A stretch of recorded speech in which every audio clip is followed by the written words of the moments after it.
রাজ্য জুড়ে শুরু হয়েছে দুয়ারে সরকার ক্যাম্প। এদিন মালদা রূপতলা 2 নম্বর ব্লকের আড়াইডাঙ্গা গ্রাম পঞ্চায়েত এলাকায় দুয়ারে সরকার ক্যাম্প অনুষ্ঠিত হয়। বিভিন্ন প্রকল্পের আলাদা আলাদা স্টল করা হয়। এই সমস্ত ক্যাম্পগুলির মধ্যে সবচেয়ে বেশি আবেদন জমা পড়ে কর্মসাথী প্রকল্পের। ক্যাম্প চলাকালীন হঠাৎ তদারকি করতে আসে রূপতলা 2 নম্বর ব্লক বিডিও নিশীথ কুমার মাহাতো, পুকুরিয়া থানার ওসি গৌতম চৌধুরী, গ্রাম পঞ্চায়েত প্রধান সহ প্রশাসনিক আধিকারিকরা।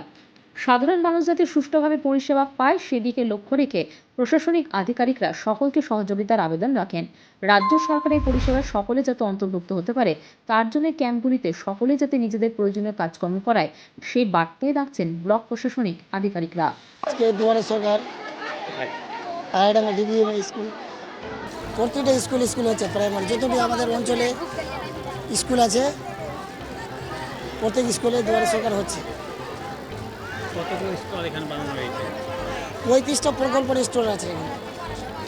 মূলত কোন স্টলে মানুষের এখন বর্তমান এই যে পরিযায়ী শ্রমিকের যেটা ফর্ম বের করেছে যে ভিন রাজ্যে কাজ করতে গেলে এই ফর্ম অ্যাপ্লাই করতে হবে, ওইটা নিয়ে অনেক ভিড়, প্রচুর ভিড়। আর বার্ধক্য ভাতা, বিধবা ভাতা, লক্ষ্মী ভাণ্ডার, সরস্বতী কার্ড সবই ভিড় আছে। পরিদর্শন এসেছিল ভিডিও সাইট? হ্যাঁ, সবাই এসেছিল, আমাদের বিডিও সাহেব এসেছিল,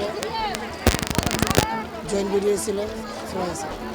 প্রতিটা বুথে কি হ্যাঁ, প্রতিটা বুথেই হচ্ছে। Bureau news Bangla Times.